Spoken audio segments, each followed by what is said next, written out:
오늘은 이제 10번째 시간 이삭을 드린 아브라함이라는 주제로 말씀을 드리도록 하겠습니다. 지난 시간에 아브라함을 부르신 그 하나님에 대해서 이렇게 말씀을 드렸었는데요. 아브라함은 메소포타미아 지역 우르에 살던 그런 사람이었습니다. 그를 하나님께서 부르셔서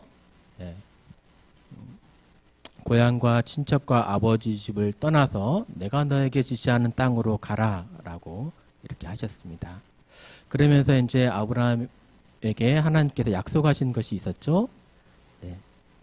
기억나세요? 네. 큰 민족을 이루게 할 것이고 내 이름을 창대하게 하겠다. 또 너는 복이 될 것이다. 그리고 이 땅을 너와 내 자손에게 영원히 이렇게 주리라라고 말씀을 이렇게 하셨습니다. 하나님께서 또 하늘을 보이시면서 하늘에 있는 이 별들, 엄청 많죠. 이렇게 뭇별들을 이렇게 보이시면서 이 뭇별을 셀 수 있나 보라. 아브라함에게 하나님께서 네 자손이 이런 뭇별들처럼 이와 같이 많으리라 이렇게 약속을 해 주셨습니다. 그런데 시간이 흘러서 1년이 지나고 2년이 지나고 3년이 지나도 자녀가 없는 거였죠. 아들이 없는 겁니다. 기다려도 이 아들이 이렇게 없었습니다. 가나안 땅에 75년 나이가 이제 75세 때에 아브라함이 이제 가나안 땅에 왔는데 10년이 지나서도 하나님께서 자녀를 주시지 않는 거예요. 아들이 없는 거예요. 그럴 때 이제 세상 사람들이 자녀가 없을 때에는 첩을 통해서 이제 자녀를 이제 낳잖아요. 그때 이제 사라가 자신의 여종 하가를 통해서 자녀를 이렇게 낳아보는 것이 어떻겠냐고 아브라함에게 이렇게 구하게 되고, 아브라함은 이 여종 하가를 통해서 자녀를 낳게 됩니다. 그때 이제 아브라함의 나이가 이제 85세 때 이러한 일이 이제 일어났고, 1년 후에 이제 하가를 통해서 아들 이스마엘을 이렇게 낳게 됩니다. 이 이스마엘은 여종을 통해서 난 아들 이 이스마엘은 지금 이제 이 아랍인들의 이제 조상이 되는 거죠. 하나님의 뜻이 이것이었을까요? 네. 하나님의 뜻은 이 정실 부인을 통해서 사라를 통해서 아들을 낳게 될 것이고, 이 아들을 통해서 큰 민족을 이루게 하리라 이렇게 말씀하신 것이었습니다. 그런데 하나님께서 이제 99세 때에 다시금 아브라함에게 나타나십니다. 그러면서 그 약속을 다시 상기시켜 주시는 거예요. 나는 전능한 하나님이라. 너는 내 앞에서 행하여 완전하라 라고 이렇게 말씀하셨습니다. 하나님께서 사라에게 말씀하시길, 아브라함과 사라에게 말씀하시길, 내가 사라에게 복을 주어 그를 여러 민족의 어머니가 되게 하리니 민족의 여러 왕이 그에게서 나리라 이렇게 하셨습니다. 이때 아브라함의 나이가 99세, 사라의 나이가 89세였거든요. 그때 자녀를 낳을 수 있을까요? 네. 1년이 후면 이제 100세가 될 텐데, 아브라함의 나이가 이제 100세가 될 텐데 자녀를 낳을 수 있을까요? 지금 생각으로도 도저히 불가능하죠. 현대 의학으로도 불가능합니다. 더군다나 사라는 이때 생리가 끊긴 그러한 상황이었습니다.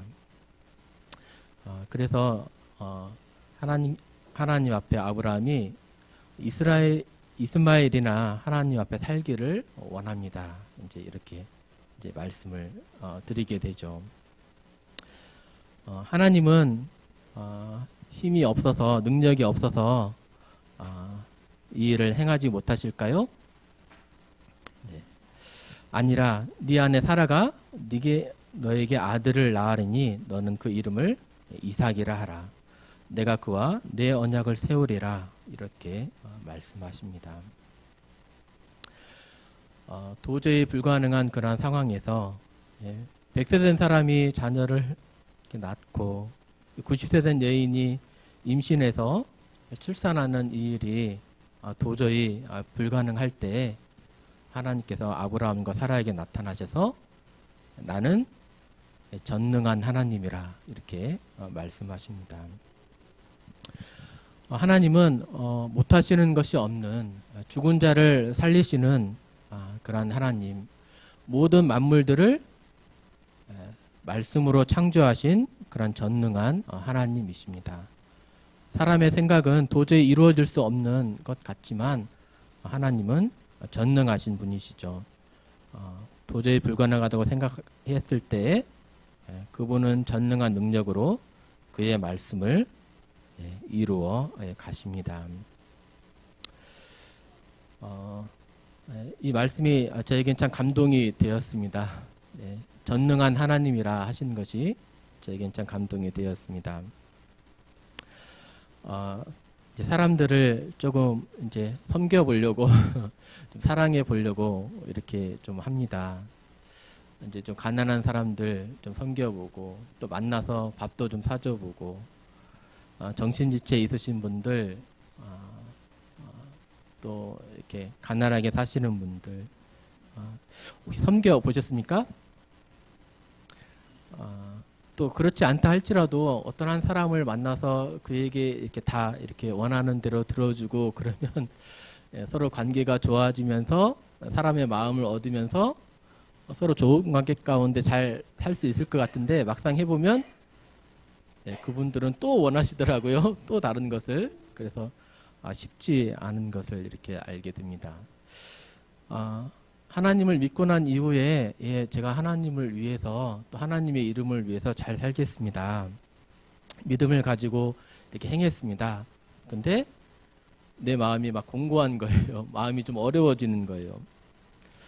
이거 완전 밑빠진 독에 물 붓기 같다. 아무리 이렇게 부어줘도 채워지지 않는다. 이 사람들은 변화되지 않는다. 이렇게 생각이 좀 들었습니다. 근데 그렇게 믿음으로 이렇게 행하면서 소망이 끊어져 갈 때 아브라함도 마찬가지였죠. 처음에 믿음으로 이렇게 발을 내디뎠습니다. 가나안 땅에 임했습니다. 그래서 하나님 약속을 주시는 거예요. 큰 민족을 이루게 할 것이다 이렇게 말씀해 주셨습니다. 근데 현실은 어떻죠? 자녀는 낳지 못하고 사라의 경수는 끊어졌고 생리는 끊어졌고 내 나이는 199세가 되었습니다. 도저히 자녀를 낳을 수 없는 그런 상황이었습니다. 믿음으로 발을 내디뎠지만 소망이 끊어지는 소망을 잘 바라보지 못하는 그런 상황 가운데 있었던 것입니다. 그때 하나님께서 나는 전능한 하나님이라 이렇게 말씀을 하십니다. 우리가 가진 소망, 믿음으로 살아가면서 우리가 가진 소망이 희미해질 수 있죠. 어려운 가운데 희미해질 수 있습니다.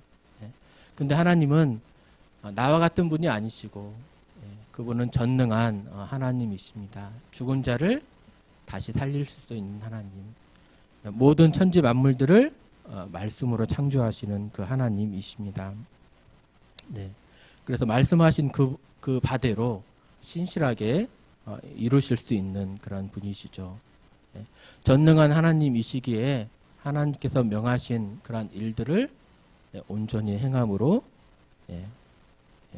완전하게 살아가라고 이렇게 권면하십니다.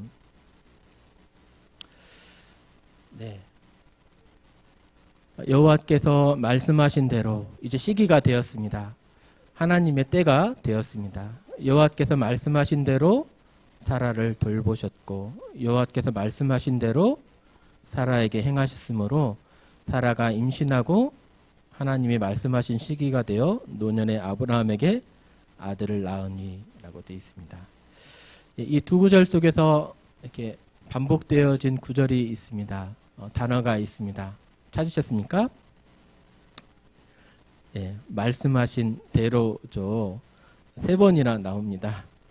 예, 말씀하신 대로 사라를 돌보시고, 예, 말씀하신 대로 사라에게 행하셨으므로, 비록 100세 된 노인이었고 예, 생리가 끊겨진 그런 90세의 여인이었지만, 예, 하나님께서 말씀하신 대로 사라에게 행하셔서 하나님의 시기가 되었을 때 노년에 자녀를 이렇게 얻게 됩니다. 이 말씀하신 대로라는 거죠. 처음에 가나안 땅에 내디디려 했을 때에 내가 너로 큰 민족을 이루게 하리라 라고 이렇게 하셨습니다. 그때 아브라함은 애굽에 그때 가나안 땅에 가보니까 흉년이 또 드는 바람에 또 애굽에 또 이렇게 내려가게 되죠. 생명의 위협 앞에 자신의 아내를 애굽 왕에게 이렇게 줬습니다. 근데 하나님은 아브라함과 사라를 통해 가지고 큰 민족을 이루시겠다 이렇게 말씀하신 거였어요. 아브라함과 사라의 행동과는 상관없이 자신이 말씀하신 대로 그 계획을 이루어 가십니다. 애굽에서도 아브라함과 사라의 가족을 지켜주시죠. 내가 네 자손을 땅의 티끌과 같이 많게 하겠다라고 이렇게 하나님이 말씀하셨을 때 아브라함은 나의 상속자는 이 다메섹 사람 엘리에셀입니다. 저는 자녀가 없으니까 이 종이 상속을 받게 될 것입니다. 이렇게 말을 했었죠. 네 몸에서 날짜가 네 상속자가 될 것이야. 사라와 아브라함을 통해서 자녀가 없을 때에 네 몸에서 날짜가 네 상속자가 되리라 말씀하셨을 때 아브라함은 하갈로 이스마엘을 얻습니다. 그럼에도 불구하고 내년 이맘때에 네 아내 사라에게 아들이 있을 것이다. 다시금 말씀하시면서 자신의 약속을 확인시켜 주시고 또 하나님의 말씀하신 시기가 되어서 자녀를 얻습니다. 무슨 그림인 것 같으세요? 네, 드디어 이 노년의 아브라함이 자녀를 얻었습니다. 이 노년에 얻은 아들 얼마나 기뻤을까요? 네, 엄청 기뻤겠죠. 아브라함이 그에게 태어난 아들을 이름을 짓는데 이삭이라고 짓습니다. 하나님이 1년 전에 태어나기 전에 이삭이라 하라라고 이렇게 말씀하시기도 했지만 이삭이라는 이름의 뜻이 웃음이에요. 얼마나 기뻤던지 이 아이를 바라보는 순간 얼마나 웃음 지어지든지 이름을 이삭이라고 이렇게 지었습니다. 그리고 아기가 잘 자라니까 젖을 떼니까 큰 잔치를 이렇게 베풀었습니다. 보통 이 지역에서는 아이가 만으로 3살 정도 되어야 젖을 뗀다고 그래요. 왜 잔치를 베풀었을까요? 이 당시에는 아기가 잘 죽으니까 영아 사망률이 높으니까 그 젖을 뗀다는 얘기는 앞으로 살 가능성이 많다는 그런 얘기죠. 그래서 이 아이가 이제 상속자가 될 것이라는 기대를 가지면서 큰 잔치를 베풀었습니다. 저도 이렇게 아이를 3명이나 이렇게 낳았는데 정말 아이를 볼 때마다 사랑스럽고 기쁘죠. 근데 저보다 더 기뻐하시는 분들이 있더라고요. 누구실까요? 네, 할머니, 할아버지들. 네. 첫 아들을 낳았을 때, 이제 저는 아이가 셋인데, 첫 아들을 낳았을 때, 그냥 덤덤했습니다. 그냥 좀 당황스럽고, 내가 아빠가 된 거 맞아? 나는 준비가 하나도 안 됐는데, 이렇게 하면서 이제 첫 아들을 이렇게 맞이하게 되고, 좀 나이가 들어서 이제 둘째를 낳았을 때는 좀 기쁘더라고요. 그리고 이제 셋째를 낳았을 때는 마냥 좋고 예, 좋았습니다.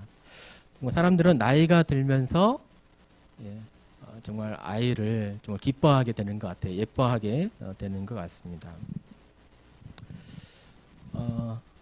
제가 축구 경기를 좋아해요. 근데 아이를 키우면서 가장 재미있는 축구 경기를 봤습니다. 예. 이제 전 축구를 좋아해서 이렇게 한일전 같은 걸 보면 경기하기 전날에 막 가슴이 막 두근거려요. 가슴이 요동을 쳐요. 네. 근데 이거보다도 더 재밌는 축구 경기를 봤습니다. 예. 제 아이가 예, 축구 경기를 뛸 때 그 경기를 보는데 너무 재밌는 거예요. 네. 호날두와 메시가 유명한 축구 선수잖아요. 예. 근데 그 어떤 유명한 축구 선수보다도 내 마음을 사로잡는 선수가 있습니다. 그 경기 16명이 뛰는 그 경기에서 오직 한 선수에게만 내 시선이 집중됩니다. 그리고 그 선수가 골을 넣으면 내가 골을 넣은 것처럼 많이 기뻐합니다. 누구일까요? 예, 아들이죠, 아들. 예, 부모에게 있어서 이 아들이 그러한 의미입니다. 세상에서 가장 마음을 사로잡는 공연, 네, 뭐 레베카 뭐 이런 공연이 아니고 네, 어떤 공연일까요? 네, 네, 네. 아들이 참여하는 공연이 제일 세상에서 제일 뛰어난 공연이죠. 가끔 이렇게 4층에서 아이들이 나와가지고 특성을 합니다. 그때 뒤에서 일어나시는 분들이 있어요. 누구일까요? 네. 어떻게든 좀 더 잘 봐보려고 네, 아이들을 좋아하시는 분들도 그렇지만 보통 엄마 아빠들이 어떻게든 좀 영상을 좀 담아보려고 이렇게 막 일어납니다. 네, 내 마음을 채우는 그런 아이이죠. 내가 컸을 때에는 부모에게 그러한 존재라는 거 몰랐는데 나와 보니까 부모에게 있어서 이 아들이 그러한 존재인 거구나 이렇게 알게 됩니다. 자신의 모든 것보다도 더 소중한 존재, 눈에 넣어도 아프지 않을 그런 소중한 존재가 이제 아들입니다. 부모에게 있어서 아들의 그런 의미를 잘 보여주는 영상이 있어서 이렇게 한번 같이 보겠습니다.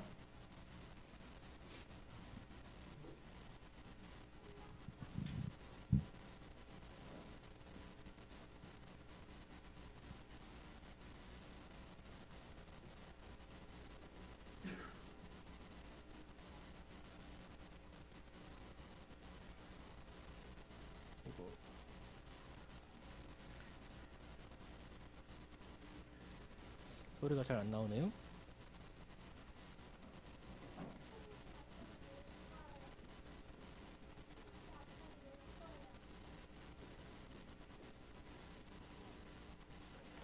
예, 여기서 하겠습니다.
네, 치매에 걸린 노인에 대한 영상이죠.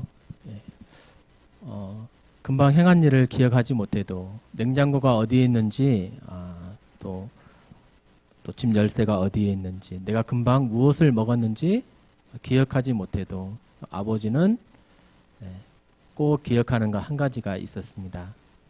무엇이죠? 예, 아들에 대한 애착, 아들에 대한 이 사랑하는 마음은 예, 지워지지 않는 것이었습니다. 모든 것은 다 잊어버린다 할지라도 아버지는 아들에 대한 이 사랑하는 그 마음은 잊어버릴 수 없었죠. 네. 네, 이삭이 태어났을 때 모두가 다 기뻐했는데요. 네. 기뻐하지 못한 사람들이 있었습니다. 네, 누구일까요? 네, 하갈과 네, 이스마엘이었습니다. 네. 시기와 질투를 했겠죠. 부모로서 좀 마음 아픈 일이 무엇이냐면 서로 자녀들끼리 싸울 때 좀 마음이 좀 이렇게 아프더라고요. 첫째가 태어나서 좋고 둘째가 태어나서 좋고 셋째가 태어나니까 너무 좋은데 너무 이쁘고 사랑스러운데 형아들은 그렇지 않은 것 같아요. 네, 이제 이렇게 어렸을 때 지금은 그러지 않는데 좀 커가지고 그러지 않는데 또 모르죠. 속은 또 부모를 몰래 이렇게 얼굴 막 긁히고 막 때려주고 이런 지금도 뭐 싸우기도 하고 그러는데요. 그런 시기와 질투가 가득합니다. 하물며 이렇게 배다는 형제간에 얼마나 시기와 질투가 있었겠습니까? 나이가 이제 14살이나 이렇게 차이가 나는 거예요. 아버지의 사랑을 독차지했었는데 이 이삭이 태어나는 바람에 이제 관심이 아마도 적어지게 되죠. 이 이스마엘이 이삭을 놀립니다.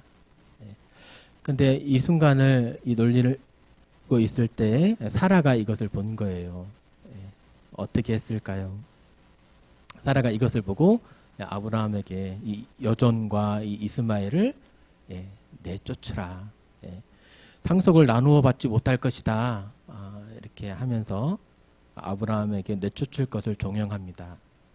그래도 이스마엘은 내 아들인데 하면서 아브라함이 큰 근심을 하게 되었어요. 근데 하나님께서 아브라함에게 나타나셔서 사라가 명한 대로 그렇게 하라. 이삭에게서 나는 자라야 내 씨라 일컬어지리라 이렇게 말씀하십니다. 그래서 아브라함은 그 다음날 아침에 일찍이 일어나서 하나님의 말씀대로 여종과 아들을 집에서 이제 내보내게 되죠. 이 이스마엘은 이제 이 광야에서 바란 광야에서 이제 생활하면서 애굽에서 어머니가 이제 이 애굽 출신이거든요. 그래서 애굽에서 이제 여인을 이렇게 데리고 와서 결혼을 하게 됩니다. 하나님께서 또 이 이스마엘에게도 복을 주셔서 또 한 민족을 또 이루게 하시죠. 그 사람들이 바로 이제 애굽 지금의 아랍 사람들이 되겠습니다. 하나님께서 계획하신 바, 약속하신 바는 이 이삭을 통해서 이제 이루어질 것입니다.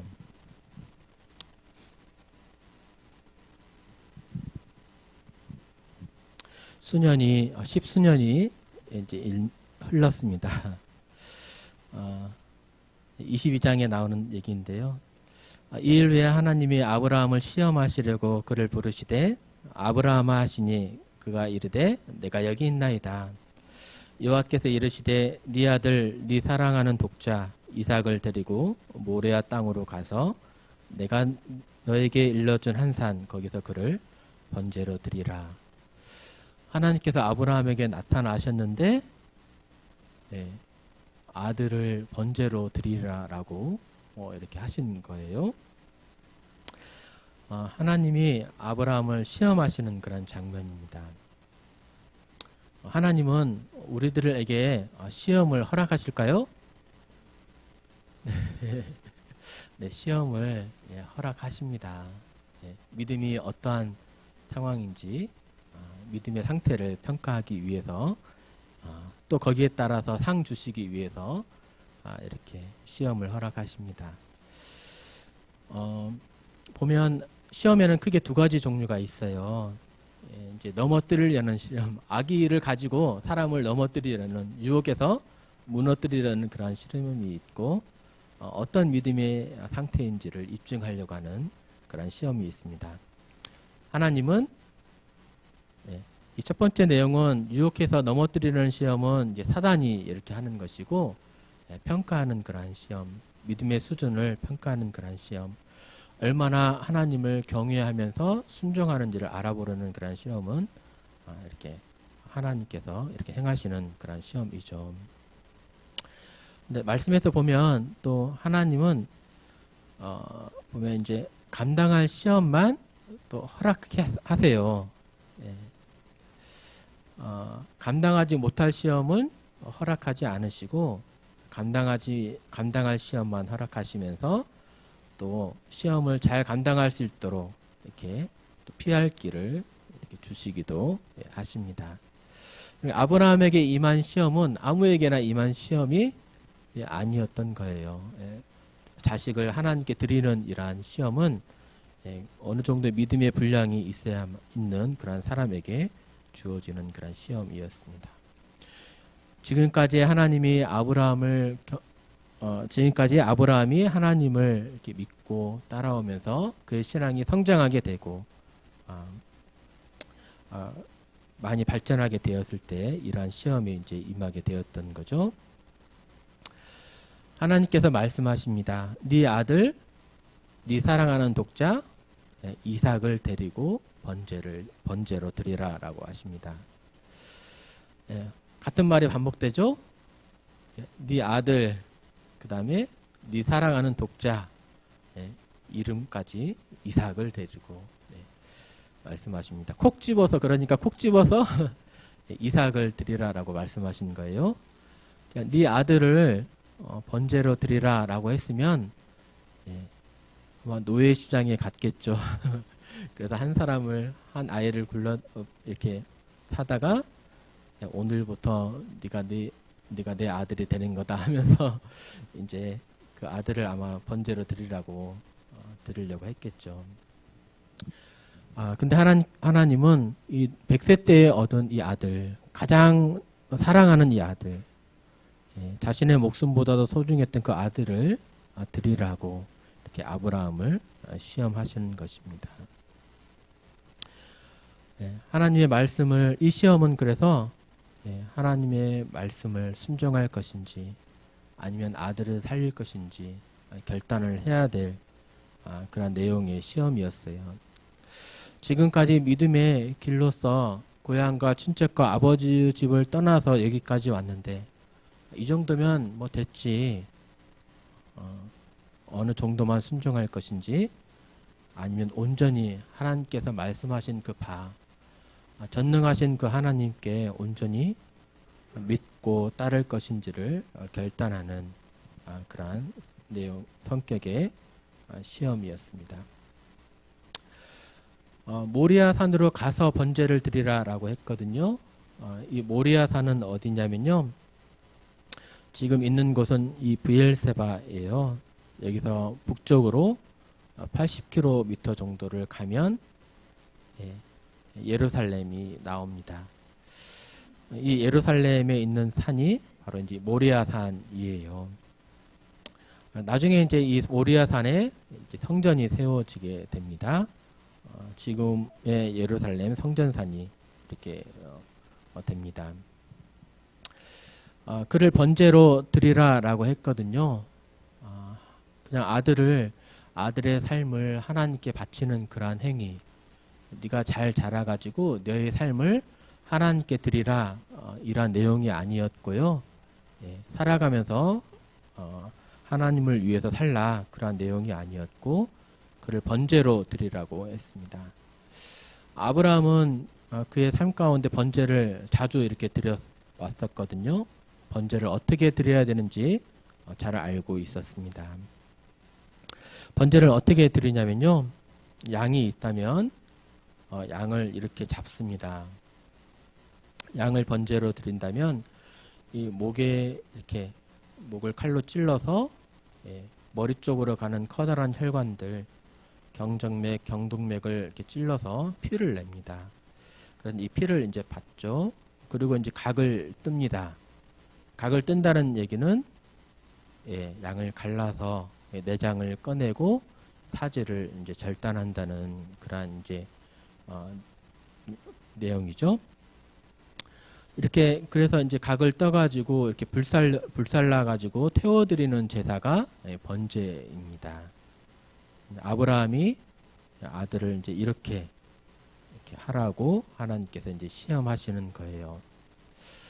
이 말씀을 듣고 아브라함이 이렇게 그 다음 날에 아마 많은 생각을 했었겠죠. 잠을 제대로 이루지 못했겠죠. 하지만 아침에 일찍이 일어나서 두 종과 함께 모리아 산을 향해서 가게 됩니다. 나귀의 안장을 지우고 또 이삭을 데리고 또 번제에 쓸 나무를 쪼개 가지고 이렇게 이제 가게 됩니다. 브엘세바에서 이제 예루살렘까지는 이제 80km, 약 3일 길이에요. 그래서 3일 동안을 이렇게 걸어갑니다. 3일째가 되었을 때 멀리 모리아 산이 보입니다. 그때 아브라함이 종들에게 말합니다. 너희는 나귀와 함께 여기서 기다리라. 내가 아이와 함께 저기 가서 예배하고 우리가 너희에게로 돌아오리라 라고 이렇게 말을 합니다. 아브라함이 지체하거나 흔들림 없이 생각할 수 있었던 그런 이유가 무엇일까? 밤새 그 옆에서 잠을 자고 있는 그 아이를 바라보면서 어떻게 저 아이를 번제로 드릴 수 있을까? 이렇게 생각을 했을 텐데 그의 마음에 가지고 있던 그러한 생각, 히브리서 말씀에 기록이 되어 있는데요. 그가 하나님이 능히 이삭을 죽은 자 가운데서 다시 살리실 줄로 생각한지라. 이게 아브라함이 가지고 있었던 생각이었습니다. 이삭을 낳기 전에 하나님께서 자신이 어떠한 사람이라고 아브라함에게 알려주신 그런 사실이 있어요. 어떠한 하나님이셨죠? 전능한 하나님. 그가 이삭의 출생을 통해서 배운 것은 하나님은 전능하신 분이다라는 것을 배웠습니다. 도저히 아이를 낳을 수 없을 때에 전능한 하나님이 말씀하시니까 말씀하신 대로 되어주는구나, 이 사실을 깨닫게 된 거예요. 근데 하나님이 이번에는 이 가장 소중한 이 아들을 번제로 드리라라고 이렇게 말씀하셨습니다. 아브라함이 이때 무슨 생각을 했냐면, 이 전능하신 하나님이 이삭을 번제로 드려도 그 아이가 죄가 되었을지라도 죽은 자 가운데서 다시 살리실 거야. 이삭에게서 난 자가 네 씨라 일컬음을 받게 되리라 말씀하셨으니까 이삭은 반드시 살게 될 거야. 이렇게 생각을 하면서 그가 나아간 거죠. 현재의 이제 브엘세바입니다. 종들과 함께 사랑하는 이 독자를 데리고 이러한 길을, 산지를 이렇게 올라갔겠죠.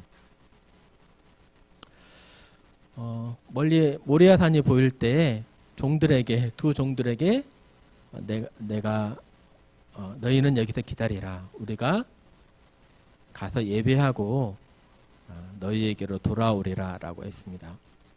종들을 남겨놓았는데 왜 남겨놓았을까요? 이삭을 번제로 드려야 되는데 종들이 가만히 있지 않았겠죠?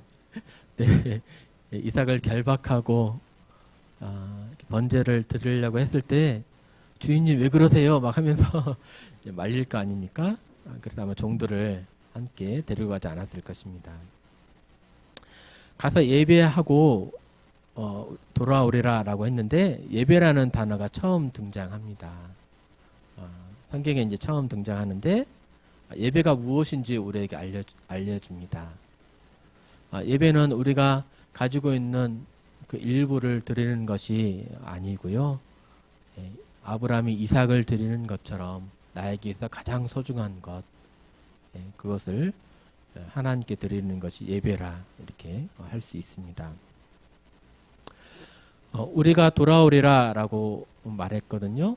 우리라는 말 속에는 아브라함과 이삭이 있는 거죠.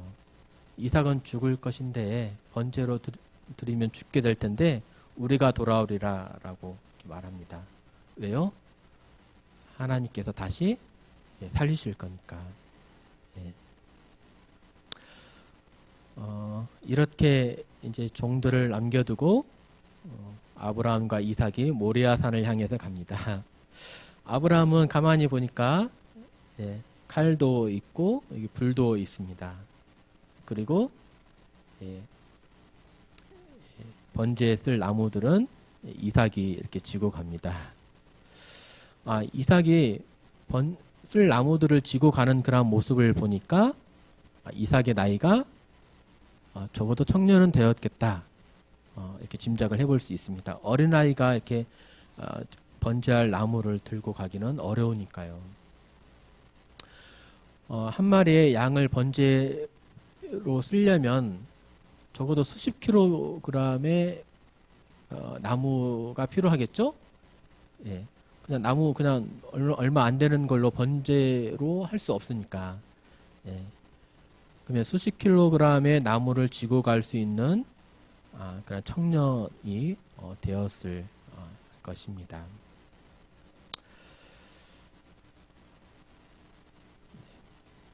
아브라함은 100세가 넘는 이 고령이어서 이 짐을 그의 아들, 건장한 그의 청년이었을 그의 아들에게 이렇게 맡겼겠죠. 이삭보다 아브라함이 힘이 셌으면 자기가 이렇게 지고 갔겠죠. 근데 아브라함보다 이삭이 더 힘이 셌으니까 번제에 쓸 나무들을 이삭이 짊어지고 가게 했을 것입니다. 가다가 보니까 이삭이 보니까 나무도 있고 불도 있고 칼도 있는데 재물이 없는 거예요. 그래서 이삭이 아버지에게 물어봅니다. 아버지, 번제할 어린 양은 어디에 있습니까? 물어봅니다. 이 말은 아브라함의 마음에 있던 그 계획, 번제를 하려던 그 계획을 이삭은 지금까지도 이제 모르고 있었다는 그러한 마음이죠. 아브라함이 뭐라고 대답했을까요? 아들아, 이리 와봐라 하면서 그랬을까요? 네. 하나님이 친히 준비하실 거야. 이렇게 둘러댑니다. 자신의 있던 그 말을 얘기를 하진 않고요. 그래야 되겠죠. 아마 도망갈 거니까.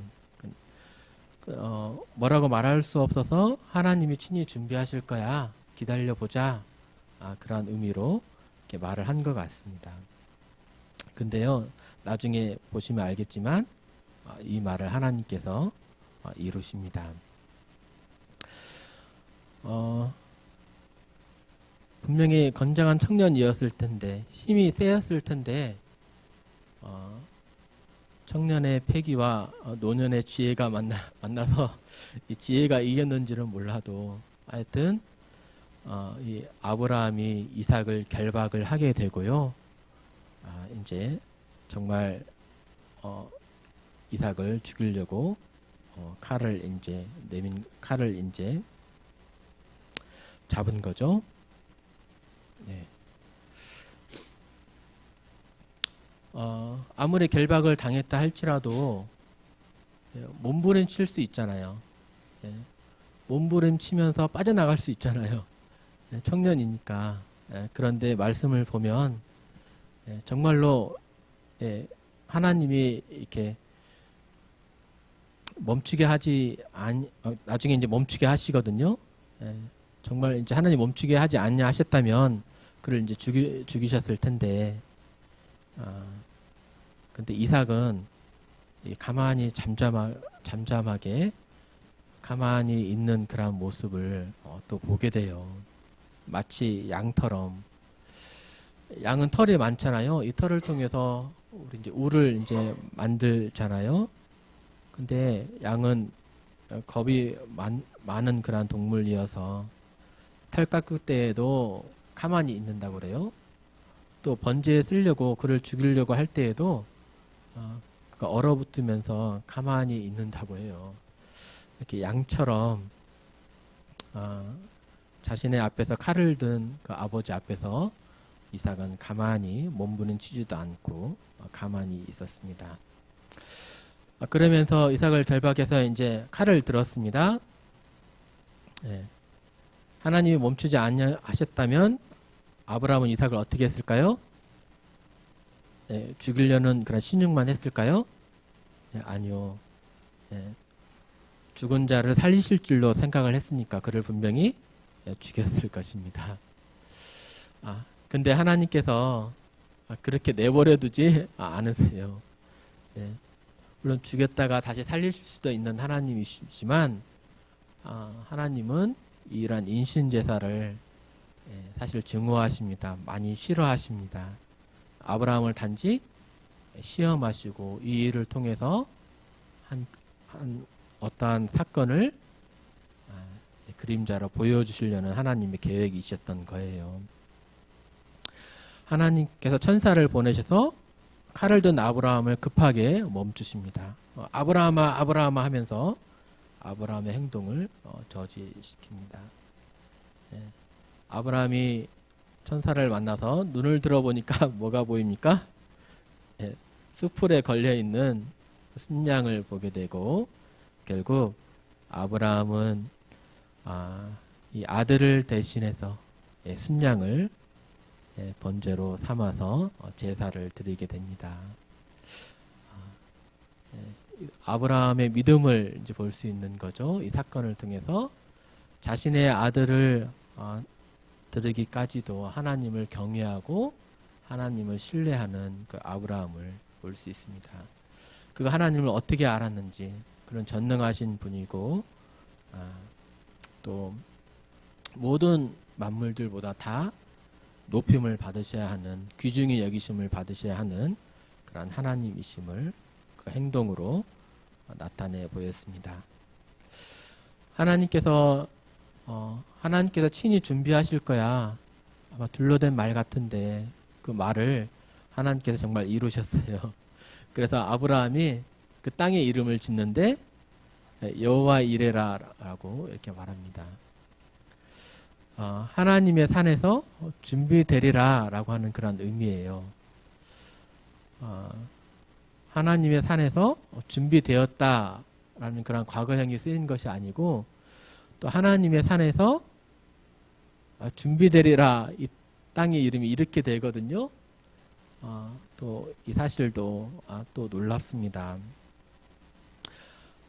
우리가 성경은 구약과 신약이 있는 것을 배웠는데요. 이제 구약은 그림자라고 이렇게 말하고 실체는 신약이다 이렇게 말합니다. 구약에 있던 여러 가지 그러한 내용들이 신약에서 명확히 이렇게 보여준다는 그런 의미입니다. 그런데 이 사건에서도 하나님의 계획이 있으셨던 거예요. 아들을 드리는 이러한 모습을 통해서 하나님은 하나의 또 어떤 실체를 또 그림자로 이렇게 보여줍니다. 앞으로 이것이 어떠한 내용인지는 계속 연대기 시간에 참석하시다 보면 이렇게 또 들으시겠습니다. 이제 아브라함이 이삭을 낳고 이삭이 또 결혼을 해서 자녀를 낳습니다. 이삭이 40세에 결혼을 했는데 그도 자녀를 또 잘 낳지를 못해요. 20년이 지나서 자녀를 낳습니다. 근데 그게 또 쌍둥이였어요. 에서와 야곱을 낳습니다. 이 형 에서는 이 바깥일을 좋아해요. 사냥을 좋아하고 주로 이렇게 들사람이어가지고 밖을 돌아다녔습니다. 야곱은 조용한 사람이었어요. 집에 있기를 좋아했습니다. 근데 꾀가 많고 욕심이 많은 그런 사람이었습니다. 자기가 갖고 싶은 것은 온갖 꾀를 내 가지고 다 취하는 그런 유형의 사람이었어요. 욕심이 많아서 그런지 아내를 4명이나 이렇게 또 얻게 되고 또 12아들을 이렇게 낳게 됩니다. 하나님께서 이 야곱을 통해서 민족을 또 이루어 가시는 거예요. 이 12아들들이 나중에 이스라엘의 12지파가 이렇게 됩니다. 야곱이 가장 사랑하는 아들이 있었습니다. 그 아들의 이름은 요셉이었습니다. 많은 아들이 있었지만 요셉을 제일 사랑했고, 요셉은 다른 아이들과는 틀리게 제일 귀한 옷을, 가장 값비싼 옷을 입혀줬어요. 그러니까 형들의 시기를 이제 받게 되죠. 근데 요셉이 어느 날 꿈을 꾸었는데요.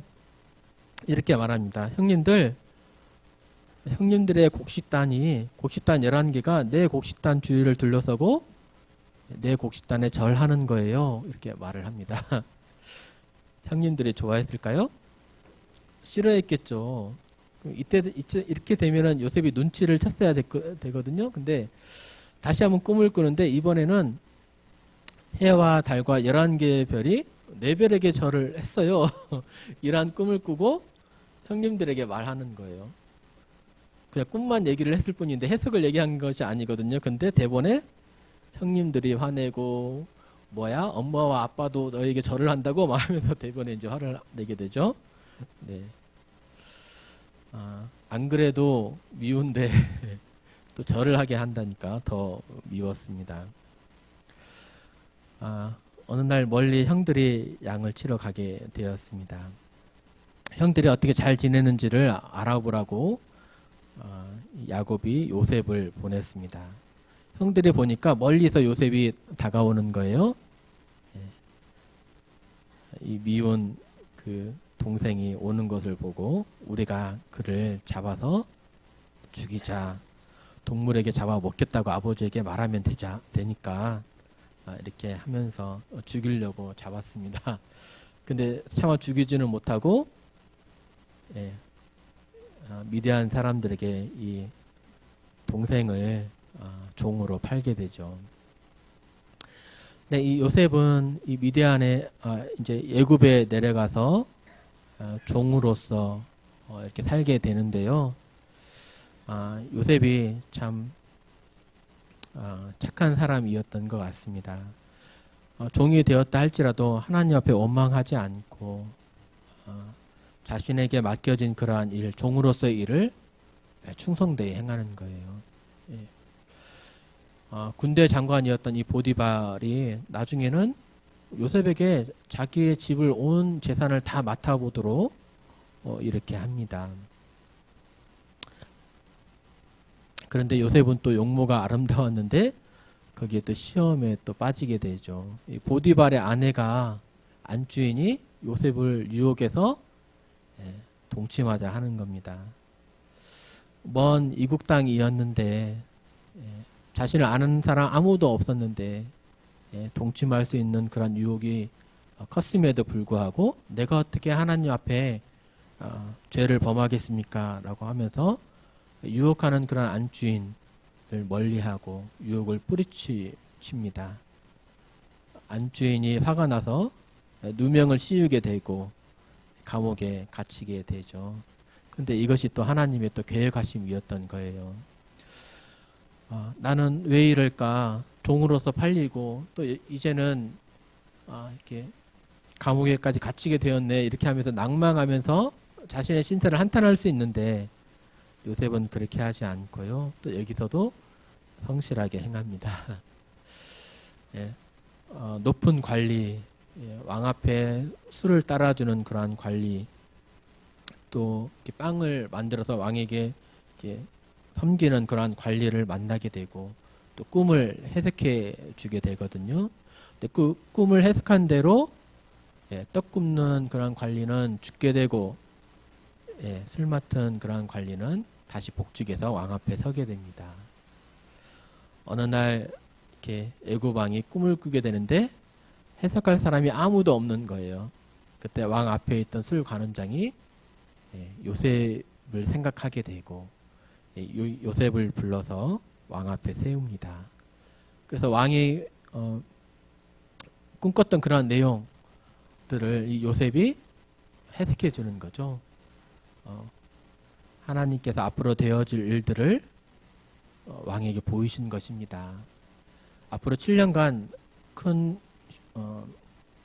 풍년이 있을 것이고 그 이후에는 그 풍년을 기억하지 못하는 어마어마한 흉년이 있을 것입니다.